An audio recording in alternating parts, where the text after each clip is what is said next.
छतरी में जो आधे आधे भीग रहे थे, आधे वो भिजवा दो, मेरा वो सामान लौटा दो, दो मेरा वो सामान लौटा दो। बहुत छोटी थी और स्कूल में थी, तो इंडिया में ऐसा पॉलिसी है कि 3 लैंग्वेज पॉलिसी है कि आप अपना मातृभाषा मतलब अपना मदर टंग सीखें और then you learn the national language. And because it was Hindi, तो स्कूल में मुझे पढ़ना पड़ा। मैंने 2 साल संस्कृत पढ़ी थी और बाद में मैंने हिंदी पढ़ी, क्योंकि मुझे लगा कि संस्कृत शायद मैं बाद में यूज़ नहीं कर पाऊँ, मगर हिंदी तो यूज़ करना ही पड़ेगा। And thank God I learn. मैं 9 साल दिल्ली में रही और that's the time when I spoke most of my Hindi.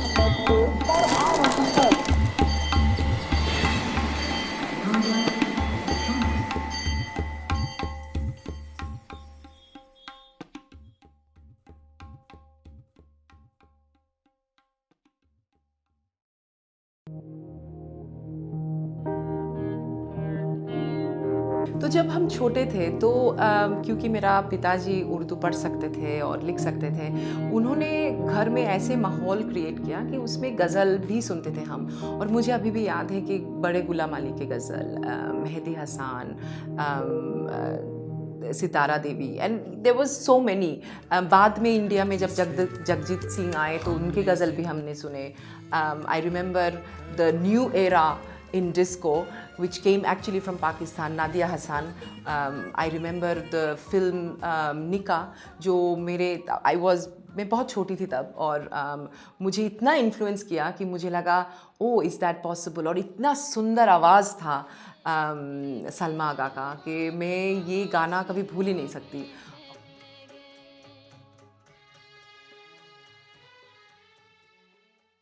मेरा मम्मी इतना बड़ी फ़ैन थी नसरुद्दीन शाह की कि मैंने भी छोटी उम्र से, अभी भी अगर मुझे कोई लोग पूछते कि who is your favourite actor, I always say Shabana Azmi and Naseeruddin Shah. मुझे लगता है कि मैं अभी भी उस ज़माने में हूँ और अभी भी वैसे वाली फ़िल्म देखती हूँ, क्योंकि वैसे मोहब्बत के इश्क वाले फ़िल्म अभी नहीं बनते। अभी तो झिंग चैक। मुझे हिंदी तो समझ में आता है, लिखना भी आती है, पढ़ना भी आती है, मगर बोलने में प्रॉब्लम है, क्योंकि उसमें जेंडर है जो बांग्ला में, मेरा जो मातृभाषा है, मदर लैंग्वेज है, उसमें नहीं है। जो लफ्ज़ हम इस्तेमाल करते हैं हिंदी या उर्दू में, in north India mainly the language which is spoken there, जब हम छोटे थे उसको हम हिंदुस्तानी बोलते थे, ताकि it's not like high Urdu, it's also not very high Hindi. जो नेशनल एंथम है इंडिया का, जो हिंदी में गाना गाते हैं लोग, वो है संस्कृताइज्ड हिंदी। और जो पाकिस्तान का नेशनल एंथम है जो उर्दू में है, that's a Persian version of Urdu.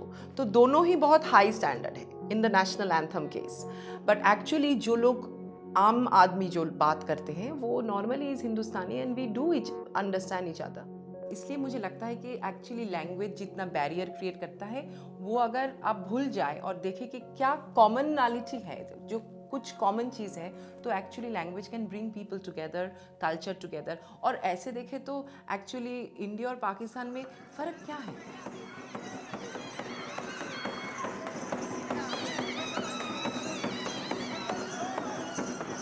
सिर्फ ये आजकल लोग बोलते हैं कि धर्म के ऊपर फ़र्क है, कि Pakistan is more Muslim Islamic and India is more Hindu.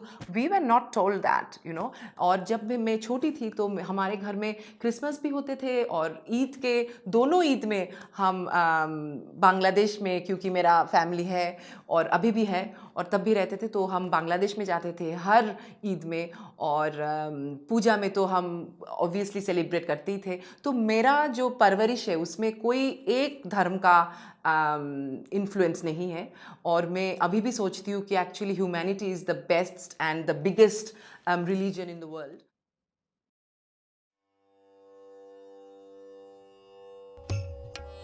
In Kathak, there is a huge influence of Mughal empire in it, क्योंकि उसके ड्रेसेस में है, क्योंकि Kathak can be seen in Lucknow घराना और इन बनारस घराना, इन जयपुर घराना।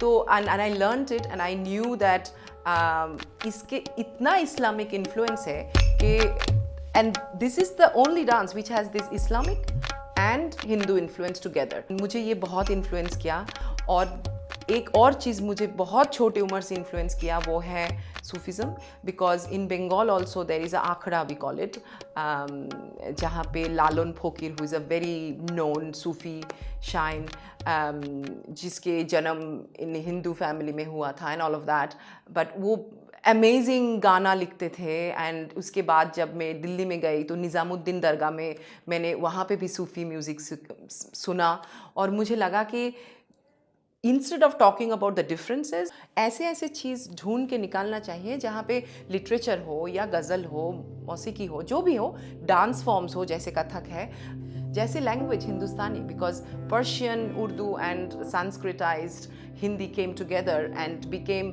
Something for the mass. हम अलग हो इसके ऊपर फोकस नहीं डाल के कहाँ कहाँ हम एक जैसे हैं उसके ऊपर फोकस आए।